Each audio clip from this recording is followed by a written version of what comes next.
even make the spiritual things harder than what they should be. But is a lesson that I want to bring you to. The widow with the jar of oil is going to reveal to us, reveal to you, how close and how easy her blessing was. I am not going to focus on the totality of the passages because I believe that most of us hearing this particular story, this particular testimony, that you guys have read it many times, but there are some key points that I believe we need to look at today. And we find her encounter, and I want to focus on this word encounter. Her encounter with the prophet Elisha in 2 Kings chapter 4. And it says that this woman was the wife of the sons of the prophets. So there's a group of prophets, and there are the sons of the prophets, and she is obviously married to a prophet. But he dies. And let's look at this. A certain woman of the wives of the sons of the prophets cried out to Elisha, saying, "Your servant, my husband, is dead, and you know that your servant feared the Lord. And the creditor is coming to take my 2 sons to be his slaves." So Elisha asked her, "What shall I do for you? Tell me, what do you have in your house?" She replied, "Your maidservant has nothing in the house but a jar of oil." I don't want to focus on the oil. I don't want to focus on the miracle. I want to focus on the practical. And this word practical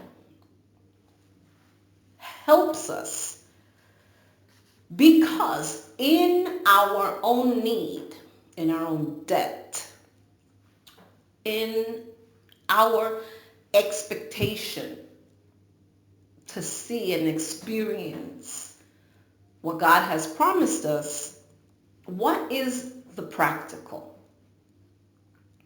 And this word practical means consisting of or resulting from practice or action.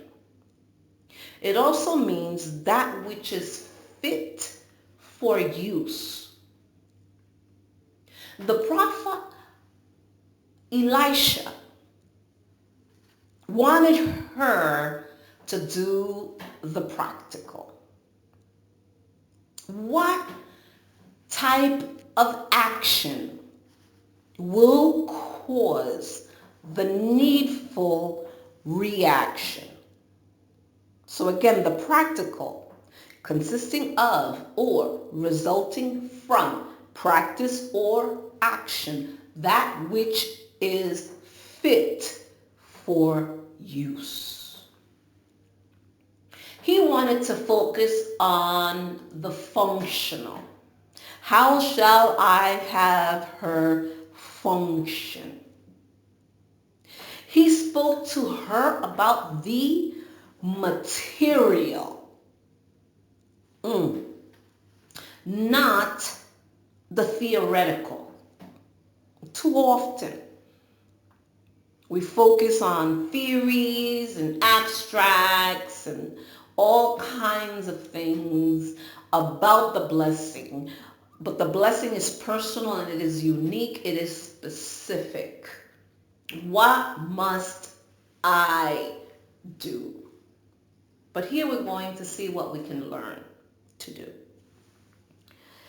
So, the prophet did not want to focus on the idealistic.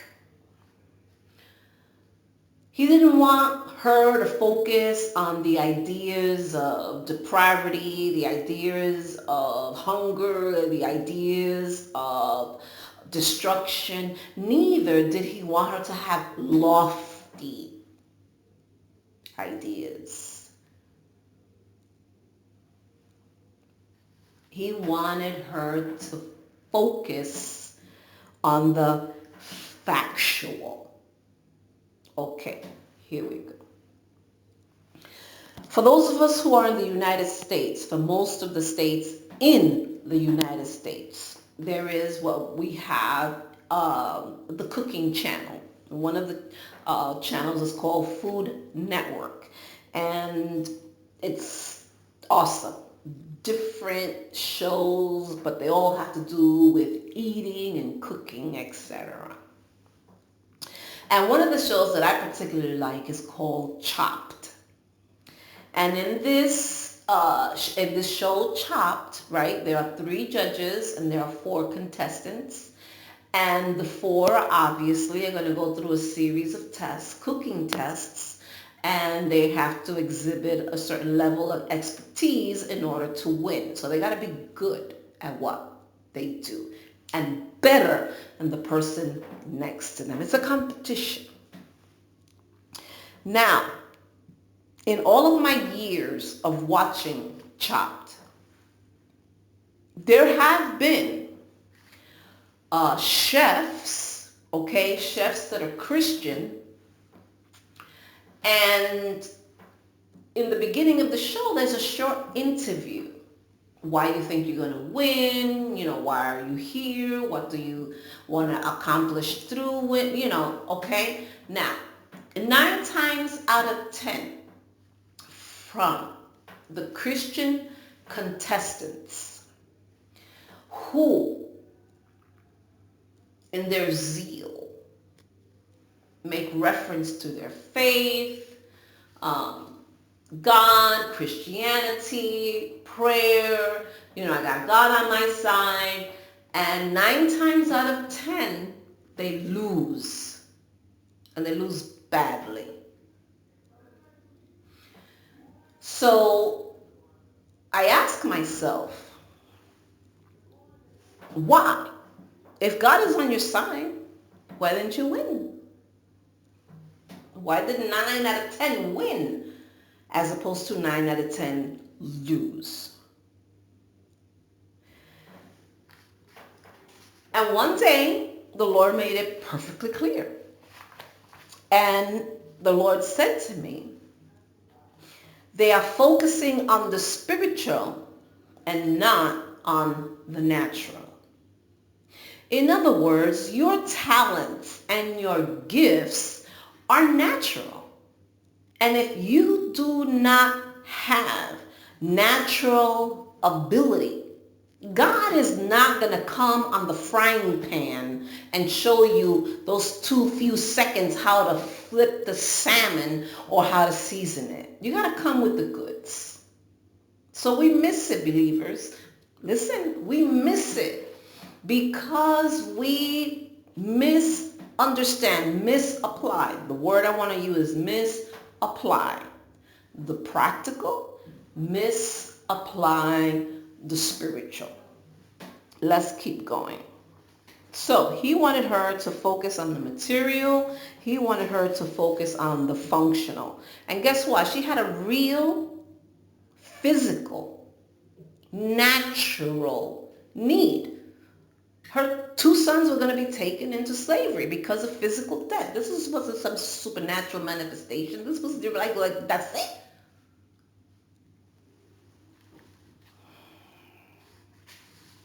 So first we see the timing of the prophet. The prophet showed up right on time. Just when she was about to run out, pay attention. Just when she was about to run out, the timing of the prophet. Then there's the question of the prophet. What do you have in your house? Your house is natural. It's practical. It's material. It's functional. Then there is a solution of the prophet. So 1 is the timing, 2 is the question, and 3 is the solution. So first, the jar. First is the jar. And then the vessels. And I want us to look at what's happening here. Because the jar became, my God, many vessels. The jar multiplied. Yes, the oil was being poured in, but it was the vessels that were creating room for the blessing. Go borrow vessels from everywhere. And borrow vessels from all your neighbors. Empty vessels. Do not gather just a few. And when you come in, you shall shut the door behind you and your sons, then pour into it, into all those vessels, and set aside the full ones. See, what she's doing is the practical. Her first task was an action to seek vessels.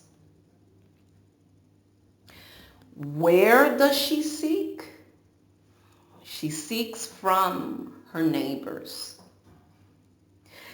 If she didn't get along with her neighbors, she wasn't going to have a lot of vessels. Are we the kind of person that attracts the favor, not just of God, but of men? See, that's what Jesus had. He had the favor of God and men. And you are supposed to have the favor of God and men. She did the natural, and the prophet did the spiritual. His responsibility was not to wave a wand, read palms, turn over tea leaves. His first responsibility was to be at the right place at the right time with the right person to do the will of God.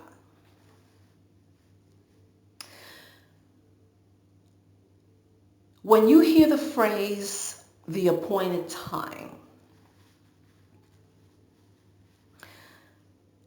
the appointed time is not just the time of manifestation. In the truest sense, when we go through the scriptures, the appointed time is the phrase for prophetic confrontation. At the appointed time, the prophet visited the widow. Genesis 18 and 14, is anything too hard for the Lord?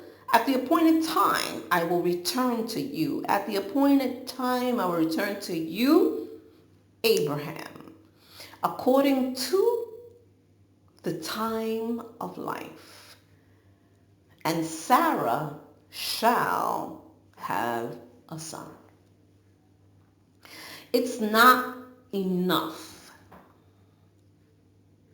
It's not enough to hear the word and not know the how of the word. The prophet, he came with the how, not just the what. There is too much what. Preaching of the what, teaching what the what is. We need the how. Not the when, soon and very soon. We need the how. The prophet comes with the how and the what. You do not need, I don't need it. You don't need to wait on a prayer line for an hour till you turn around, jump 3 times, write this, write that. I know that God can and will send the prophet to your doorstep. I know it. And I know it because he's done it for me on more than one occasion. What is the how to your debts? Is it through your grandmother's cookie recipe? Or is it through the creation of a new phone app? What is the how to your healing? Will you get to the pool of Bethesda? Or will you get it when Christ walks by? Your prayer should be, Father, I want to be at the right time for my blessing. You should pray, Father, help me to identify the people that are spiritually joined to my destiny. Lord, remove from me the wolves in sheep's clothing, masquerading to be for me, but inwardly are against me. There is authentic prophetic ministry. There is a prophet in the land. God has his prophets strategically positioned in the 4 corners of the world, ready to release you into wholeness, prosperity, and truth. Today, do the practical. Listen. Let the Lord reveal his true prophets and true prophecies. You don't have to chase. You don't have to chase. You don't have to chase after them. They will find you right on time. That is my prayer for you. The right time for you to meet and do the right thing to bring about your right blessing.